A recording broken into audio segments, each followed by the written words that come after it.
Welcome to the Snobs podcast. Welcome to the Snobs podcast, everybody. It is Tuesday night, and I hope you feel all right. I am Mick Manhattan, your host, joined as always by producer Paul. What's going on, man? Not much. Another beautiful day. We actually had a great weather day today, so I was loving being outside a little bit because it was like 74, 75. So yeah, it was beautiful outside. We didn't get it that warm, but I think we got up to maybe like 50. Mm-hmm. But comparatively to the earlier in January, not bad. Right. Not bad at all.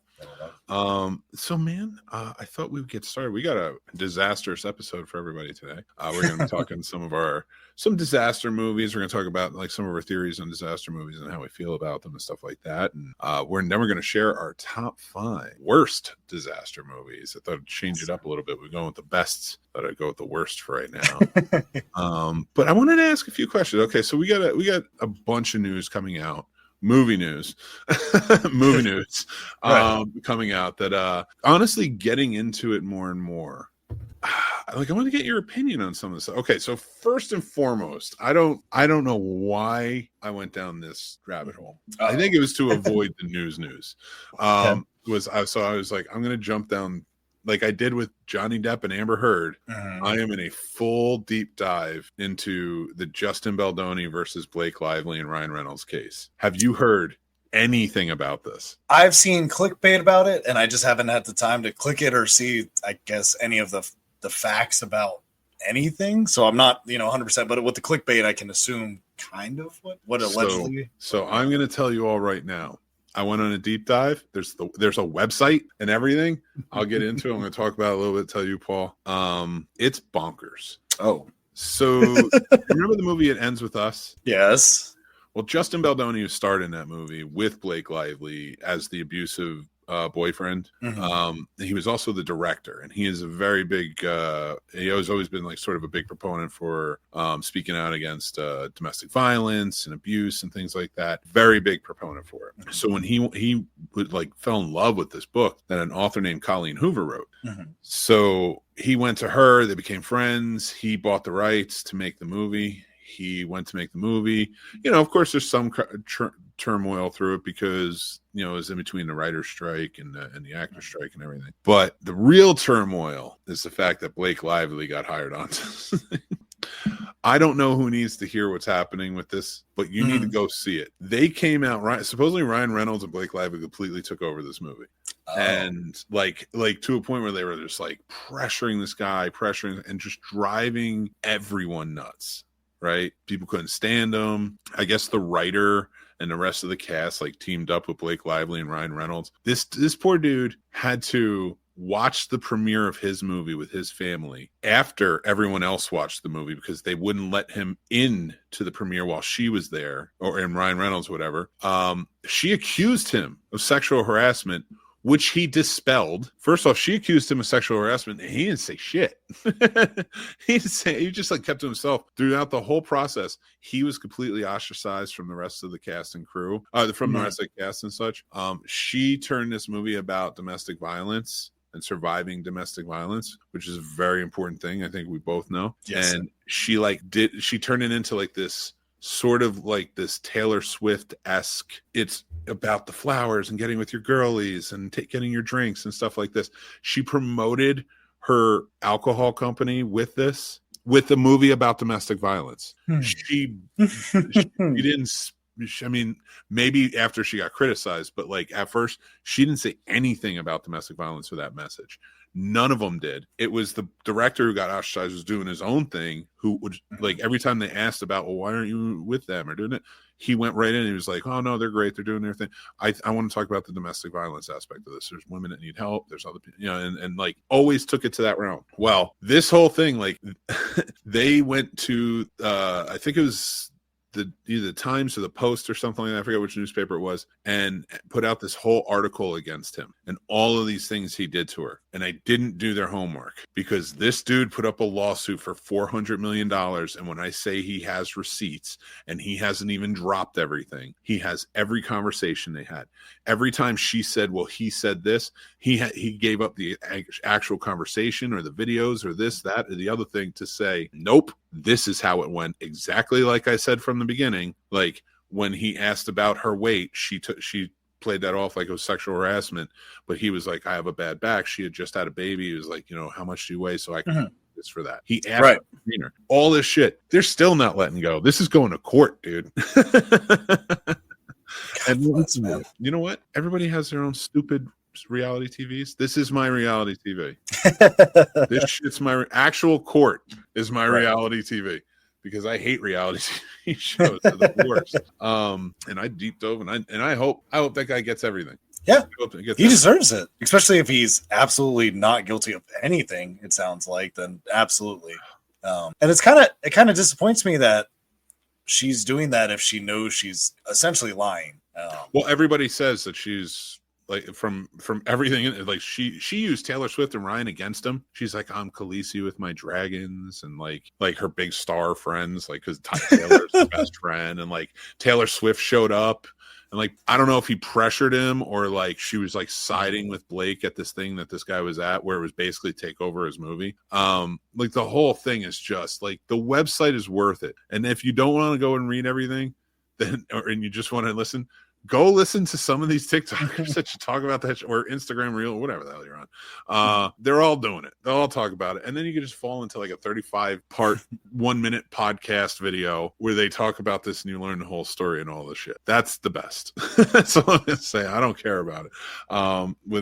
If we're living in a disaster movie right now. So I'm telling you right now, this is my fucking tea. This is what I get. That's fair. So with that being said, that's what I've been doing. What have you? Hell yeah! What have you been? I've been watching Traitors, the UK version, because they just started fucking reality TV. What I tell you, it's so good though because it's so dramatic. It's just I don't know. It's a good way to escape. Outside of reality TV, I got into Severance really hard.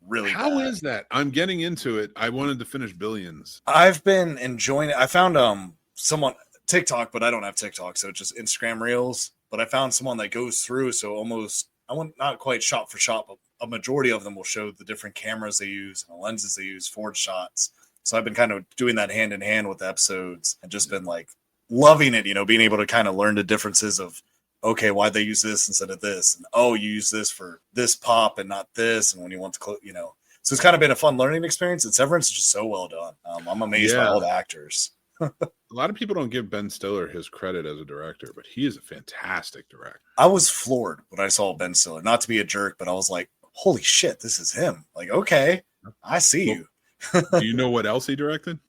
I feel like I know it, but I don't know it right now. He directed a lot of things. So like he directed Tropic Thunder, stuff like that. So like you see him and all that stuff, but one that a lot of people seem to forget he directed was The Cable Guy. That's right. So like when I hear he did Severance, I'm like, he did The Cable Guy. That's a dark movie. Yeah. And like dark in a way that's like, yeah, there's comedy, but it's not much of a comedy. No. it just has Jim Carrey in it. Which to go on years later, I think it was a fantastic dramatic actor, as well as a great comedy actor. But with all that, I want to get into something here. Yes. And not the disaster movies just yet. I want to get into something a little more personal. Okay. Dude, I saw Companion. Now, I'm going to do a full review on Friday. Paul comes. He's going to do one too. But I feel the need. I'm compelled, and I don't do this often, and most people know this in movies. I'm compelled to tell people to go see this in theaters. And that's a horror movie. I don't always tell everybody. I tell horror fans to go see a movie in horror movie in theaters, but not everybody. I think everyone might enjoy this. It's that good. So far, this might be my favorite horror movie of the year. Hell yeah. Companion was excellent. And Sophie Thatcher and Jack Quaid were brilliant. They did a great job playing off each other. Couldn't keep my eyes off them. I'm not going to lie. So good. And I mean, everybody did such a great job in the movie for sure. But those two, they had great chemistry. It was locked in perfectly. And that's so hard for, let's face facts. It's a small studio more than it is an independent house. But because A24 did this, right? Yeah. Yeah. So like they're more, I would call them more of a small studio now than an independent house. But still, lower budgets than normal. Maybe it's $5-10 million, something like that. That's a low budget movie comparatively to movies today. And for this type of movie, which has sci-fi elements to it, and I don't want to give anything away. I'm not gonna, even in my review on Friday, I don't think I'm going to give anything. Right. Because I really do think people should check it out. But I have a lot of praise, and I'll go bit by bit on what I really liked about it. But overall, besides the story just being interesting, it's worth it just for the visuals. The visuals are beautiful. They really do such a great job. They play with colors well. I'm not really like, I have no tie to this movie. A24 didn't send it to me to watch. There's nothing like, so like, it's not like I have anything but this. And this is, I'm going to go back and look at my A24 list and like what not just the horror, but like everything. And I might rank them on Letterboxd. That'd be fun. I need to do that too. I have a strong feeling this is going to rank high. Absolutely. This is a really good movie, and it turns it on its head.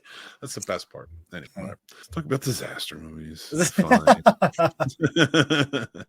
I will say, so that one, I only watched the first trailer. I know they released a second trailer about 3 weeks ago. I went out of my way to make sure I was looking at my phone and not paying attention at all. I will say, I think it paid off because I know Sam and Matt both watched that second trailer. So I guess if there are surprises in this, they weren't as surprised because they kind of thought things would happen that did happen.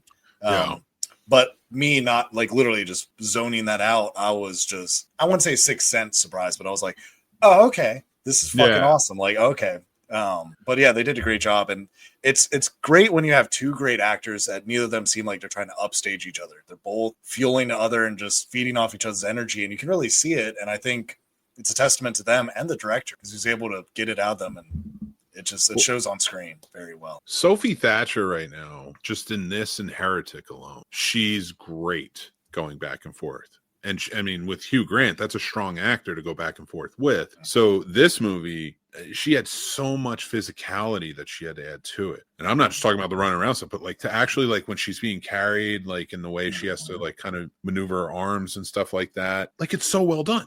Like they thought of it. And I really like that. The one person I will say absolutely understood the assignment of this movie was Jack Quaid. Yes. That guy walked in here and like he said the right thing. Like whoever wrote it did. The dialogue's great. It lines up perfectly. Each thing gives a hint to what type of person this was.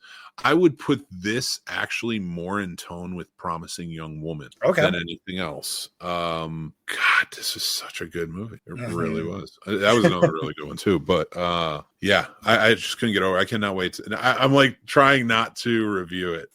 And I'm definitely not going to give my rating. No, yeah, it is so hard when you watch like a really good movie. I watched quite a few good ones. Oh my God. Just to kind of touch down on what I'll be reviewing this week. I watched You're Cordially Invited. Yes. You liked it? I think I did. I didn't. Yeah. I hope you can, I hope you can join in Friday if we can make that happen. If we can figure out because I want to hear your take on it. Because I didn't dislike. There were certain things about it which we get into, but there were some really comedy gold moments. Now on the Ricky Stenicki scale, where'd it go for you? Like above that, way above. Okay, gotcha. I just want to make sure because you threw me off of that. The only saving grace about Ricky Stenicki is John Cena. He went all in on that role and it worked. But everything else in that movie sucks. Everything else in that movie, every other actor whom I don't dislike, I like Zac Efron. I like a lot of those people. They suck. Like everyone in that movie, it just felt like went into that movie like, let's just let John do his thing. And that's not even John Cena's best performance of the year. I liked him in Jackpot. Yes. I thought he did such a great job in that. And like that's higher up there too in the Amazon movies as well. So it might be interesting to go and rank those as well. I might do a streaming service or not Netflix. Not Netflix. Netflix is too much. Netflix is way too much for me right now. I think they hurt you with that what's her name's movie. I almost said Trigger Warning. Or no, Atlas was Amazon. Oh, that was Amazon. Yeah, I thought it was Netflix. Amazon had my 3 worst movies of the year last year. And they were all starring Jennifer Lopez. And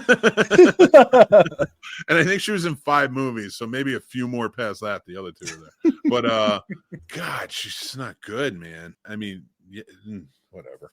Yeah, I know how you feel about presents. We talked about that. Oh, Yes. before we move on, we finished off, everybody. Thank you so much for everybody watching, listening. It was a part of our Casters for a Cause charity fund-a-thon for wildfire relief. Everything went to the American Red Cross. Well, everything's going to the American Red Cross. I have it open this week. You guys, if I still have it up, which I don't think I do somewhere. There it is. I'll find it. And for people who can't see it, we raised $640 out of our $600 goal.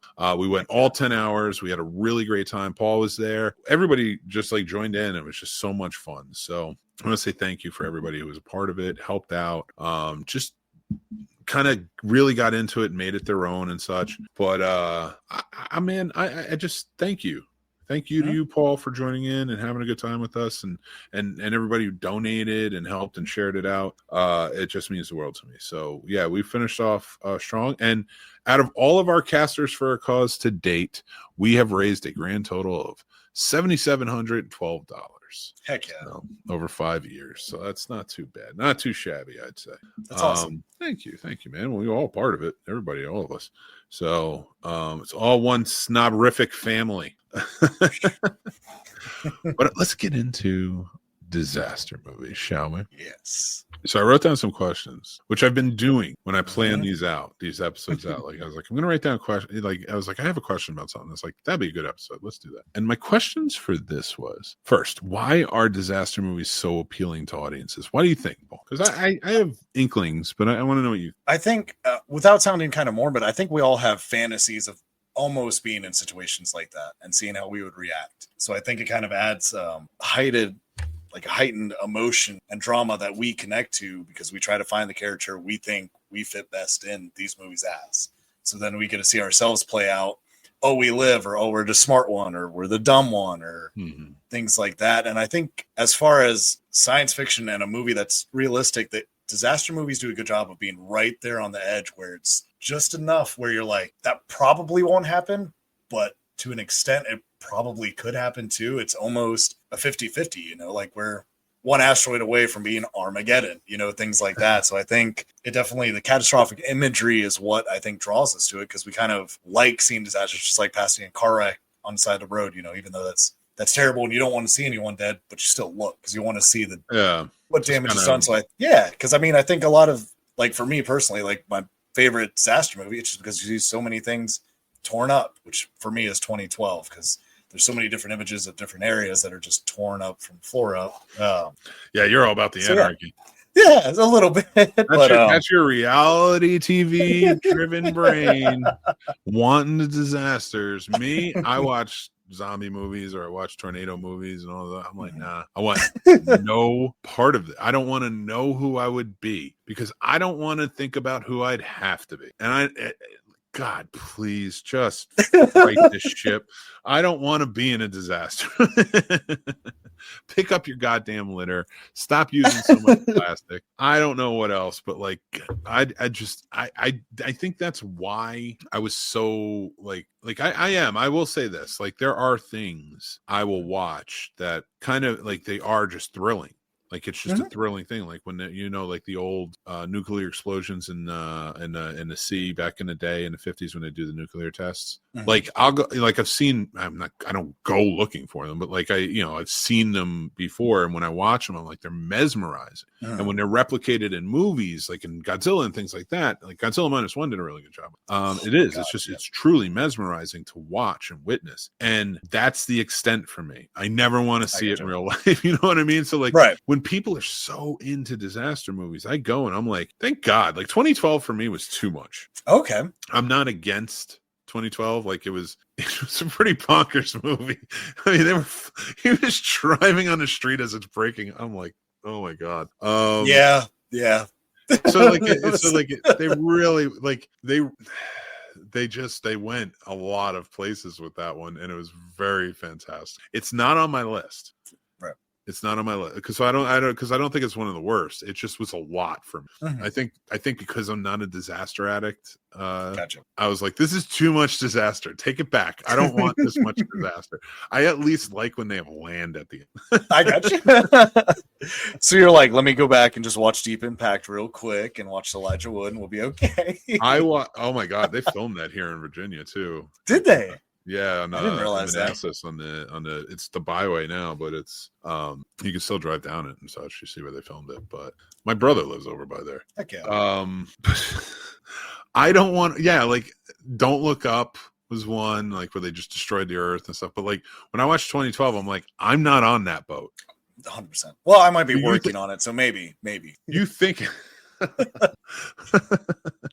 Just being honest, if we're being realistic here, let me be honest with you guys. I'd probably be the dude that's like, let me just, I got to tighten that. I'll be right back, boss, and just sneak on. That's fair. That's it. It's just waving to everybody as doors are closing. It's like, later.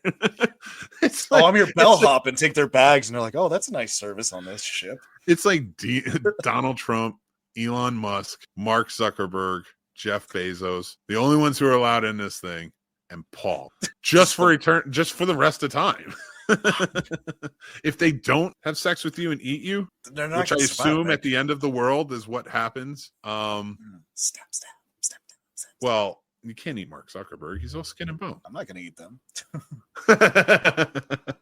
Unless it's like Jeffrey Dahmer style. So I'm like, I just don't want to be alone. Like, oh my God. Wait, is that why he did it? Just saying I'm lonely. That's how I always perceived him. Is that not how you perceived him? Did he eat people so he wasn't alone? I don't know enough about Jeffrey Dahmer to know. That's what I always thought. Why did Jeffrey Dahmer eat people? That's what in my mind, because he was always like abandoned. So I assumed he was eating people so they were always with him. So they couldn't leave. If doesn't make it right. No. But if that is the case, that's like the saddest serial killing of all time. Right. Like, I don't want to be his friend, but I wish somebody would. I wish like a knight would be Jeffrey Dahmer's friend and alleviate this eating thing. Why a knight? Because you can't bite through the armor. That's right. Keep the armor on, gentlemen. Always wrap it up. Oh. Why are you saying? Oh, I didn't. Married. No, I'm just kidding. No. We were married before. Anyway, I'm having some fun. I am. Like, I'm so afraid of disaster. Well, it depends. Some of them I'm cool with. Mm-hmm. You know what really freaks me out? It's not really a disaster movie, but it kind of is. The beginning of Interstellar. I was like, this is the most realistic one. Yeah. I was like, oh. Yeah. Just depleted. Oh. One I would hate that I didn't count as a disaster movie is Life. Like, what happens if they're messing with something, some embolism, and then they're like, oh, it should die on the earth, and then you're like, oh, it just consumes everything and kills everything, period. I mean, that sucks. Right. But I didn't count it because, it's not technically. Yeah, I didn't really count aliens. I didn't know what to count. What does it constitute a disaster? And actually, let's talk about that. I think that's one of the next questions. What constitutes a disaster movie? Do aliens attacking, or is that an alien invasion? Is something like a biological entity coming into effect? Is that a disaster movie, or is that like more of a contamination movie, or something like that to that effect? Damn. Yeah, so that's tough because you could set them aside and have them be the different genres, and those do exist. For me, I didn't quite do like when you hear my list, I didn't quite do it like that. I did it more on a catharsis aspect of worst movies. Where, that's fine. But I guess if you're trying to say that's tough because a disaster movie, I don't know, because it should be aliens too, because they destroy. Well, in most of the scenarios, they destroy. I mean, Independence Day. Yeah, that's disaster. Like they're blowing stuff up. So what do you think? Like genre wise, okay, subgenre wise, let's say disaster is a subgenre. Yep. Then you would just have to subgenre off of that. So like alien invasion, natural disasters, right? So chemical, man-made, like, chemical, yeah. Like because you can count like nuclear war there, kaiju monsters, because those are sort of disaster. Yeah. Like the Godzilla's, Gamora stuff. So and you got Contagion, like you said too, like stuff like that, like actual pandemics, because those are disasters. And how big does a disaster movie have to like? How big does the disaster have to span? to really like a city? I'd say city. I think that's fair. At least a city. City or bigger. Okay, I like that. Yeah, it's got to be like a main city. Mm-hmm. Like if we get like Akron is affected by kaiju, it's like all right. Right. Like you couldn't have Dante's Cleveland. Peak. Couldn't have Dante's Peak in like the middle of nowhere and people give a shit. Like it had to be out there where it was. Just not LA because that's where they were filming Volcano. Remember they came out the same year. Dude, I saw Dante's Peak. I think I was on a date. I can't remember who I was with. I'm sorry if you remember and I don't remember. My memory is terrible. As if you'd be listening to this. I honestly was on a date. I remember I went to the movies with her. She chose this. I think she chose it because it was Pierce Brosnan. Of course. We did not know what we were getting in. And it was just like, I don't think I worried about volcanoes as much as I did until after this movie. Okay. That grandma scene, I was like, wait, are volcanoes just everywhere? Right. I thought they were on islands and stuff. That was my level of knowing about volcanoes. Everything I learned came from Dante's Peak. Gotcha. So that's why I don't like 2012. You hate that Woody Harrelson scene with that huge volcano just erupting and all that. And him I would be talking Woody about it, Harrelson too. in there. That'd be me. 100%. Like I'd be standing. I'd be like, accept it. That's the best place to be. That's what Just I'm let it gonna go. I told a friend of mine years ago after Deep Impact, I was like, I would go to the ocean. Mm-hmm. I was like, yeah, maybe you can outrun it, but like if I can't, like if I'm in, because I'm whatever. I don't think I'm close enough. So that probably says something. So, but like if I couldn't get away from it, I'd rather go towards it and see it. Right. It's gonna like that wall coming at you is gonna kill you the second it hits you. Yeah. So It's gonna look cool, and you'll probably have a heart attack like right before. But yeah, it'll look. what would be my fucking luck too is this thing is flying at me and like there's a whole bunch of people lined up on the beach or whatever, just like trying to get hit, like but we're all like single file or whatever, and like mine has like a great white in it, like my section. It's like I would trade like 5 people. I'd be like, you go over there. I just want to be hit by the wall. I don't want to be eaten by teeth. That's fair. Oh my god, that's the level of disaster I don't want. That's fair. Hands down. Don't let me be a part of the zombie one though, you guys, because I'm gonna catch that zombie and I'm gonna take him to the nearest super Walmart and just let it ride. Just so you know. Jesus, Paul, what's the matter with you? I'm just saying, front row seat, man. I'm gonna get a 5th of whiskey. I'll pop them open my trunk and just. That's a terrible idea. You're making more zombies. It's gonna happen regardless. We've seen enough zombie movies to know it doesn't stop with just one zombie. There's never been. We have one zombie. If you find the one zombie, which you just said, it could. You could end it right there. In fact, In fact, you could end it with that zombie and not hurt anyone in a Walmart. God, I'm so glad I didn't go to Walmart today. Or you could let it ride. Sorry, I'm never going to Walmart again. Paul has made it that I'm never going to go to Walmart again. We don't live close enough together. You ain't got to worry about your super Walmarts. I wouldn't go up there. I do it down here. I'm not going into any Walmart because you just gave everybody the idea. What's the matter with you? Nuts. Crazy. Who thinks of that? Who says, you know what we need? You know what? I'm not even going to ask that question. Let's just go to the next disaster movie. I'm kind of curious. Let's hear it. I was going to say, who thinks of something that depraved? And I just thought about everything. Paul. You should just cut a clips thought of about incriminating myself. No, I thought about who thinks of something that depraved. And immediately after watching the news for 8, 9, 10, whatever many days, throwing a zombie in a Walmart is less depraved than the news has been. Fair. So like, that's why I left it. I'm like, honestly, at this point, that's a Florida man thing. Like they would do that. Like that's. I'm like at this point, like whatever. Just never going to Walmart again. Such a bad idea. Why would you do it? Like, oh my God, there's so many kids in Walmart. Oh, you're a horrible person. The more you know. Now I feel bad. Now you're saying it like that. The more I know. He's like, nah. Scumbags. But I'm not going to catch it. If it's a 28 days later zombie, I'm not going to catch it anyway. I'm fucked then. I smoke too much. I'm done. They say cardio in Zombieland. Fuck. That's not happening. I need them slow. I need them like Dawn of the Dead and shit like that. I can God, speed that's walk. true. You know what I mean? Like, but I can't. I'm not. You should doing make him this. chase you the whole time. Don't. Can I run like Tom Cruise and just make it like arms up, just full blast? First person he passes, he just stops the bike. It's like Paul's still running in the TVs. Oh my god! Oh my god! I just thought of a really weird like a sketch. It's not even like an idea. It's just like it's like, remember Shopping Spree, that TV show, whatever. Yes, fucking used to love that it's show. that, but there's zombies down every aisle. Ooh, Yeah, try and survive it. Like I feel like if demons needed a TV programmer, I'd be on point. I wouldn't love it. I'd have to bring you with me to give me these depraved ideas. You know, I have to add the game show element to your depraved ideas. Well, this is how you're going to get points. For every zombie you clear. That'd be fun. Don't kill them, though. We need them for the next contestant. That's fair, too. So you just cut off a limb and keep them.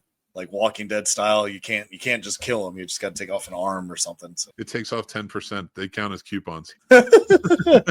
Hell yeah. I like that. Huh.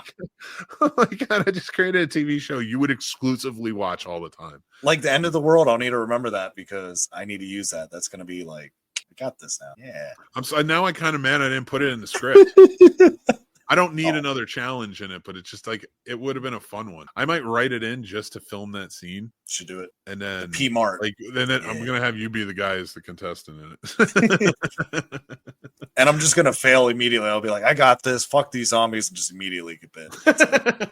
You trip over a box of cookies and they all just swirl. It's got to be something like I'm going down the aisle where I'm like, oh, you know, my girlfriend needs tampon. Like I'm trying to do something sweet for once, even though I'm a fucked up person. And then it's like, that's how I die. I think it'd be funnier if like the guy who hosted the show just sprayed like Crisco or something, or like vegetable oil on the floor as you were running down and you slipped and fell. And the zombies just slip and fall.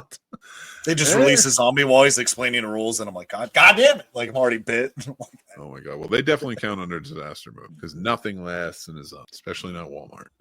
That's fair. Warm Bodies, kind of, but not really. That's not a disaster movie. That's a drama. Yeah, but I think that fits also as zombies, which fit under, I would say, monsters for horror as well. So, like, there's multiple genres, but then you have the sub. I think we are on to something with the disasters, though. Like, all right, what kind of natural disasters work in movies, and which disaster should there be more of? What do you think? I think, obviously, earthquakes and tsunamis work really well. So do volcano eruptions. Hurricanes, meteor strikes. I wrote down because I thought you might ask because I'm trying to sync up with you.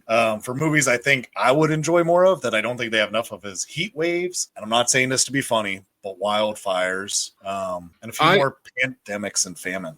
Ooh. I wouldn't mind seeing maybe not disaster movie wildfires, but something along the lines of watching more about the firefighters. Okay.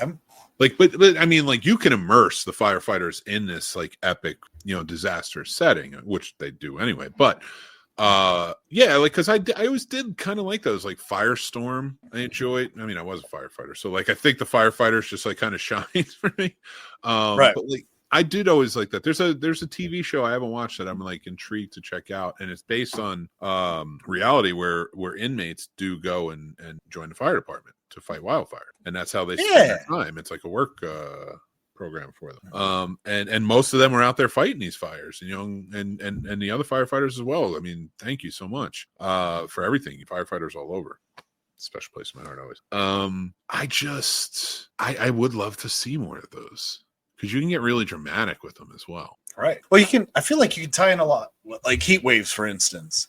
You can have all of a sudden there's a water shortage too, because everyone's trying to drink more water. All of a sudden everyone's AC's out, things like that. There's a lot you could play with on different aspects where, all right, our electrical grid can't even take the heat. So now we lose all power. Now we can't communicate with each other because there's nothing going, And okay, so I see what you're kind of saying. So like, does the heat have to play a factor, or is it more of like a power outage sort of? I was saying more of the heat. So we'll say our atmosphere goes away, so the sun's rays are actually all coming in at 100% and it's not filtered, and it knocks out, the power grid, or maybe our livestock or things like that, to where, you know, cars are melting, the tires melt to the concrete everywhere, and then you're stuck. What do you do? It would be interesting. I mean, I would go north. I know it's getting warm up there, but I'd go north Right. as far and high as I can. For until it washes out and then it just drowns me. But whatever, we'll figure it out. Polar bear. You just go find a polar bear. That's what I was gonna say. At that point, you'd be like, "Well, all right, where's the polar bear? Let's get this done." I never want to be eaten by a bear. I watched that documentary. I never want to be eaten by a bear. It sounds bad. If it had to be a bear, what kind of bear would you want to get mauled by if you had to? Teddy bear, Teddy Ruxpin. I want the most adorable mauling of all time, where at the end we're just hugging and then we're listening to his tapes. That's it. I don't want. What kind of bear do I want to be mauled by? That's like it's like asking me what kind of bear I want to be mauled by. I'm just curious. I don't know. They're all bears. Like I don't want a weak one, Right? Then I'm there forever. But Right. I don't want a strong one to mess with me either. Like an irreverent. Remember, he kind of kept coming back, and He's kind of. He was a predator. Like in all He's a dick. aspects. I don't know if I want one. And I heard polar bears are horrible, dude. They'll like mess you up. Yeah. I don't want to be eaten by. I resigned to That's Teddy fine. Ruxpin. I don't want to go in the woods fair. anymore. You've made That's me okay. afraid of volcanoes, everything. I don't want to Walmart. You somehow made me afraid of Walmart. Good. Walmart Wally and bears, Martinez is dude. scary. Yeah. While we're talking about it, Snuggles detergent has always terrified. The little Always. that's a bear I can be mauled by. I'd be okay with it. Terrified. I used to pee Why? on the dirty laundry because it never made fucking sense to me that Wait, a you goddamn bear. peed on the dirty I would laundry? pee on dirty laundry as a kid because that bear. I didn't like that we used that detergent. That bear freaks me out. Why are you touching all our dirty clothes, man? Why are you happy about it? Why y'all? Fuck that. It doesn't make fucking any sense to me. I hate that bear. I go in stores still today. I'll turn that fucking bottle around.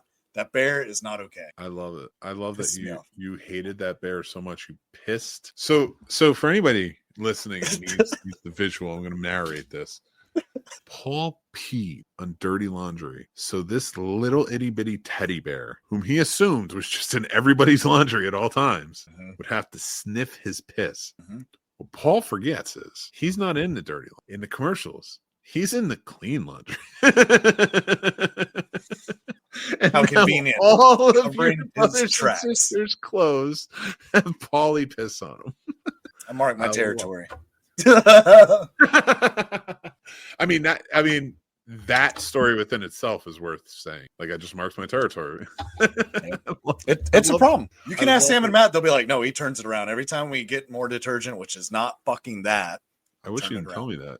I know Or I'll what the punch tattoos the are bottle gonna- too. I know what the People still tattoos look are at me going to be weird. for this year. Not Snuggles a fucking bear. Absolutely not fucking Bear with a microphone and another Paul indicator, probably like a Suns Out Guns Out shirt. I'm gonna be like, this is Paul. Yeah. Snuggie? You don't like Snuggie? He's so cute. He's adorable. No. If it's a he, I don't even know what it is. Says everyone about the serial killer that killed him horrifically. Oh, he was nice. He was charming. He killed you. I That's mean, awful. He's bad for you. it's a teddy bear. It's a teddy bear. I don't understand this. It's so funny though. All right. I can't talk about Snuggie anymore. Let's get into our top five.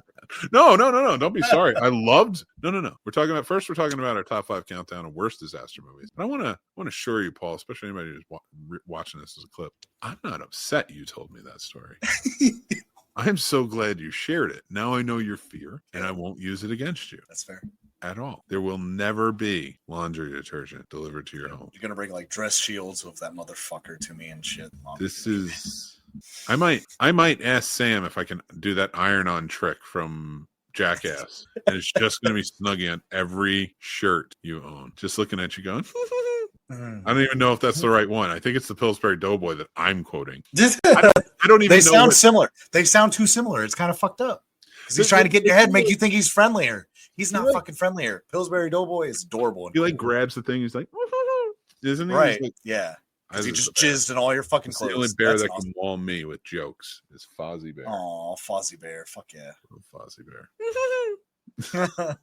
Every time you have a good conversation going, I'm just going, Can just Anyway. imagine next time we're together, you're gonna be like, haha, I pulled that prank on Paul. Then you're gonna be like, now he smells like piss.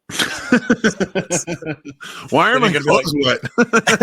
You're gonna be like, why are you not hydrated? This should not have you had asparagus all week? What happened? Oh my Just drinking God. C4s only? I'll be like, probably. Oh my God, don't do that. And anybody who doesn't know what we're talking about, go back and watch the full podcast because you'll find out. All right, number 5 on our lists. What you got for me? What's your number 5 worst disaster? Geostorm sucked me. I couldn't stand Geostorm. They almost made it realistic enough where I was like, oh, this is going to be cool. But then they just made it dramatic and they tried to have a twist that didn't make sense. I don't know. It was bad. It did not. Nothing wrong with that. I get that. It didn't make my list, but it's up there. Into the Storm was one too. That was just kind of like, I don't know. But my number 5, I went with Moonfall. You didn't like Moonfall? No, that's terrible.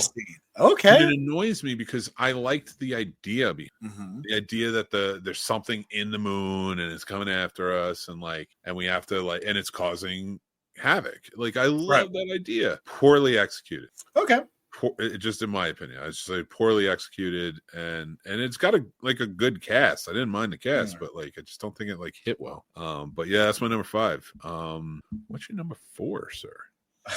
It's another Gerald Butler movie. It's Greenland. You like it, huh? I thought it was a boring version of Deep Impact, but we're going to fucking Greenland, and I was like, this is fucking boring as shit. I don't know. That's fair. Greenland is the hot topic now, so I guess they're onto something. They know something. Number 4 for me was Pompeii. Okay, I can. So that's 2 in a row. I think that have Game of Thrones people in them, but yeah, Pompeii. I just couldn't do it. Not for me. It didn't hit. What do you think of it? No, I didn't think it was needed how they did it. I didn't need a side story for how that actually played out. Like they could just had everyday people living, make a cool environment or this and that going everyday life. And then that I didn't need this love story and all this extra shit. It's like, okay, cool. Thanks for. And I wouldn't have minded the love story if the movie was on the level of Gladiator. Right. You know what I mean? Like that epic type of movie, which I think if you're going to do a movie about Pompeii and how it ends, it's got to be that level. Yeah. So that's an interesting story to tell, but it just was not done. All right. So what is your number 3, sir? Number 3 is Poseidon. So I went with the Tidal Wave movie. I just didn't care for it. I love the actors. The original? The original was, what was it? Something Poseidon. Poseidon Adventure. Thank you. That. I actually enjoyed Poseidon Adventure, but I didn't enjoy just Poseidon. I don't know. It just didn't click with me. I'm gonna be honest. I know I saw it. I saw it in theaters. I like Kurt Russell, so check it out. It's complete. I don't remember it. I mean, I remember the Poseidon Adventure, so I do remember the boat capsizing and some of the adventure, but it's not memorable like the original was for me. Right. So I definitely agree with you there, but it's not memorable at all, honestly. My number 3 is Don't Look Up. I talked about it earlier. Just the comet coming to hit Earth and everything's gone. Like it was, that movie was terrible, but just to end it the way they did, I was just like, man, I was like, you're making volcanoes look good. So what's you number 2, sir? Number 2, I put Crawl. Interesting. So like a flood hurricane type movie, huh? Yeah. It was between that and Hurricane Heist that I also just didn't really care for as much, but yeah, Crawl.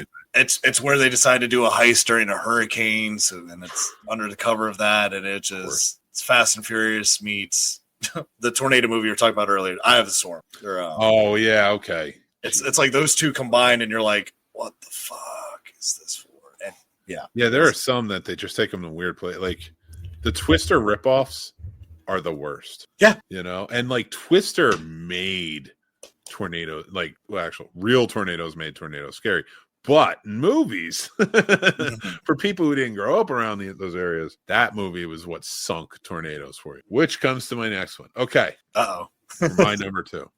I have 2 down. Do you think The Happening counts as a disaster? Absolutely. Yeah. Okay. Well, then I'm going with the Happening. The other one was Sharknado, the time travel one. I didn't even time travel one. Yeah. I was like, that's like probably the worst thing that's ever happened to tornadoes. But yeah, The Happening, if that can stay, is 1,000%. In fact, I would make it number 1, but this other one really got to me. But I'm glad you counted it because it deserves to be on this stupid list. The worst. What about The Happening do you hate? Everything. Okay. Oh, that's everything. Everything. I'm passionately saying that. I might watch Flight Risk again with Mark Wahlberg, which was on the level of acting for him. Preview to Friday. I might watch that before I'd ever watch The Happen. That was Hey Troy, what's going on, man? How you doing? And T-Jack says supply scare movies. You go to the store and there's no bread and milk. That happens all too often. Eggs right now flying off the shelf. I just want a sandwich. But yeah, I just God, I got you. No, because The Happening for me, that's my, if I have a fever, I'm specific about sicknesses in certain movies. That's my go-to to put on because it puts me to sleep, because it's not a great movie. Like, I'll knock out before he's done talking about the fucking bees and all that, and he's like hiding from the principal. I'm like, I have a fever. Then I'm out like a light. I get that. Just every line he had in that movie. Would everybody just shut up for a second? I'm doing science. Like, what? Science cannot be explained, or nature can't be explained by science. That was a line they had an actor pretending to be a scientist say. Nature can't be explained by science. What's it explained by? Fucking fiction. Like, M. Night Shyamalan did no research for that movie. He literally came up with, like, you know who should be a bad guy in my next movie? The Wind. Yeah. God. I think we got to do an episode just about M. Night, but I think, unfortunately, in my opinion, I think he got caught up in his own haze after The Sixth Sense, and he thought he was on a different caliber that I'm not saying he's not capable of, but I don't think he was ever able to accomplish consistently. But he thought all of this stuff would be gold and just started throwing shit out, and he's just consistently has gone downhill. I would say yes to all of that, except that after The Sixth Sense, everybody was like, this dude is a filmmaking genius, and he is above average filmmaker. He's an auteur. I'll give him that. Genius? No, he never lived back up to it. In fact, I don't think Sixth Sense is his best movie by far. I think Unbreakable is one of his best movies. I do think Signs is a great movie. I think Signs, I think they got away with the twist ending in Unbreakable because it was very subtle, and you could see it throughout. Like, if you're especially a superhero fan, plus not enough people saw the movie. But then you get to Signs, and that has a twist ending as well. And he was like, I swear to God, I know the studios were forcing him to do twist endings. Like, this is your thing. You're the new Ron Sterling. And he got all into it, and it just didn't work. Right. He still does twists, and they've gotten better because they've gotten more subtle. And he's not chasing Sixth Sense anymore. But I think Signs is his best twist in my opinion. Okay. Because he peppered it in throughout. And like, he did that with The Sixth Sense too. And he got us. I don't care what Dan says, even though Dan says he knew it. He got us. But I think Signs is a better twist all around. Right. And how it all sort of worked. But anyway, what's your number one? I went with an alien film. I can't stand Battle Los Angeles to save my life. That is an atrocious alien movie or end of the world movie, whatever you want to put it under. It's bad. I watched that at a Planet Fitness while I was on a treadmill. I watched the entire thing. I stood on that elliptical treadmill and stairs. So like, I was in there for a while, but and the bike. So like, I was in there for the whole movie. I did all my cardio that day. And I don't disagree. In fact, I forgot that existed. Like, it was bad. But that is not my number one. My number one stars The Rock. It is San Andreas. It was almost Skyscraper, but I was like, San Andreas is way worse. Yeah.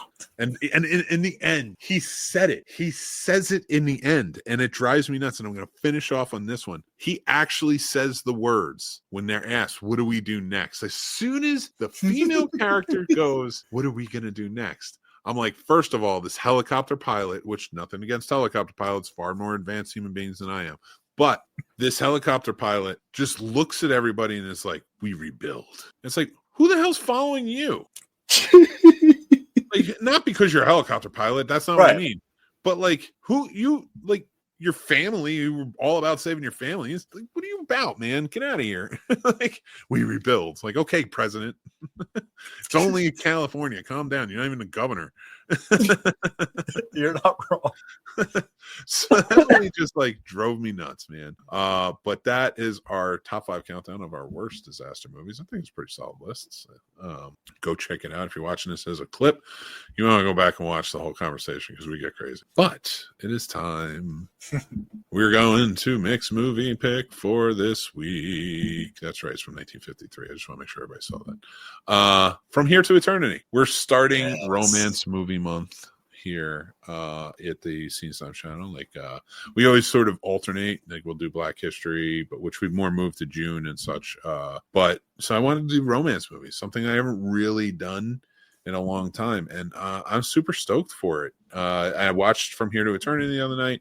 I love this movie. It is truly fantastic. Tomorrow, we're going to be doing a full classic film review. You know, that's where we talk about the movie, the legacy, things like that, behind the scenes and such. But you can go check that out on the Scene Snobs channel. It will be available for you. And of course, I am on Popcorn and Pints talking about James Bond all month. And this week, we're also doing classic film reviews on Moonraker from 1979 and For Your Eyes Only in 1981. I'm having a ball watching all those movies and more. Yeah. I'm just having a good time just kind of revisiting James Bond. It's been like a nice reprieve from work and everything else kind of like happening. So although I keep finding myself being like, where are you, Britain? And where is the real 007? I feel like I want to meet him now. And he never comes. So who knows? No. But I do suggest, like, if anybody's a real big movie fan and you do like the James Bond movies, maybe a rewatch is fun. I did a full rewatch of Godzilla last year in all 40 films. And there are 40. You can argue all you want, but go back and listen to the 16-part event and you'll find the 40. I'm telling you.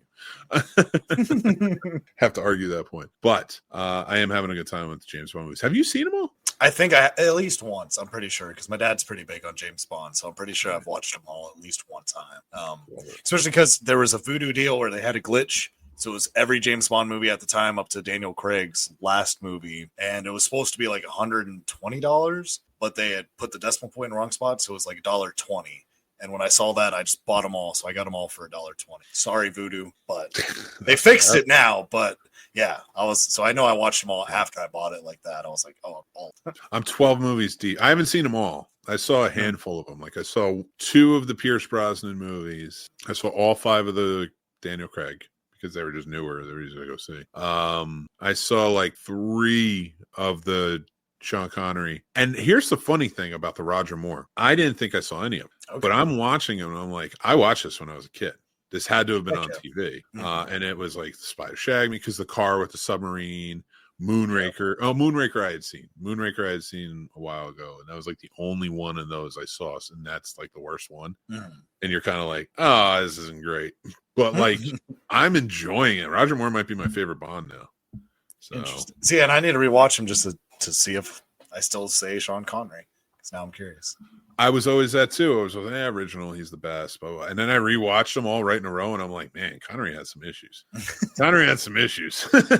And then like you watch Roger Moore, and you're like, he's still that same guy, but like I think more of what we know about James Bond and his character comes from Roger Moore as a lore than Sean Connery. I think we just remember Sean Connery because he's the first. It's like why we remember Michael Keaton so fondly as Batman. That makes sense. Okay. So, I mean, I get it, but although Adam West was probably turning over in his grave ready to kill me for saying that.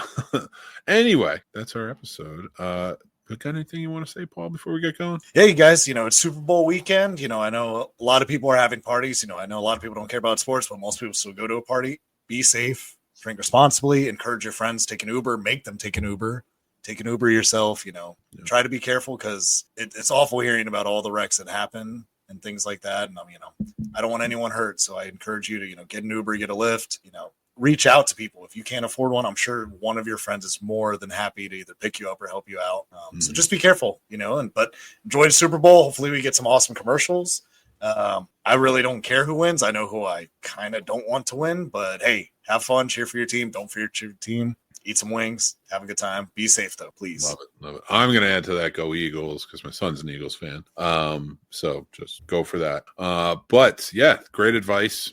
definitely listen to the man. Be safe. I just want to say thank you guys again for all your help with Cast for a Cause, everybody who watches and listens to the show, and really interacts, and it's a good time. Remember, go over to our Patreon, follow us there. You can either follow us or you can support. You know, if you donate, it goes back into paying for the stuff and putting on the best shows that we can. So thank you guys again so much. Head on over there. Oh, we're also doing a giveaway. I should probably talk about it. We're doing a giveaway at all patrons, free or paid tiers, are entered. I will spin the wheel on February 28th, and they will win this popcorn bucket from Beetlejuice, which you can see closer pictures up on our Patreon. So that's linked down below. Make sure you go check that out. Remember to follow us. We're on Blue Sky. We're on Letterboxd.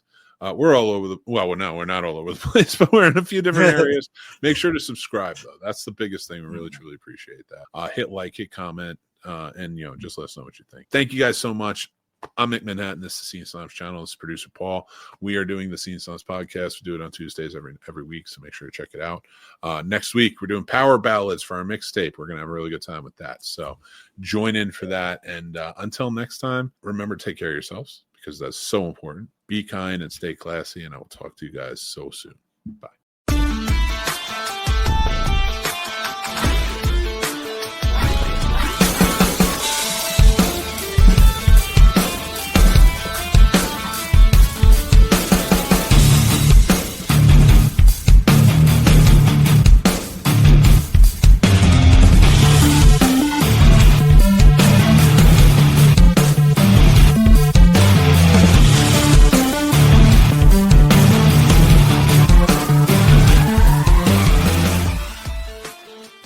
She's a robot and doesn't know it.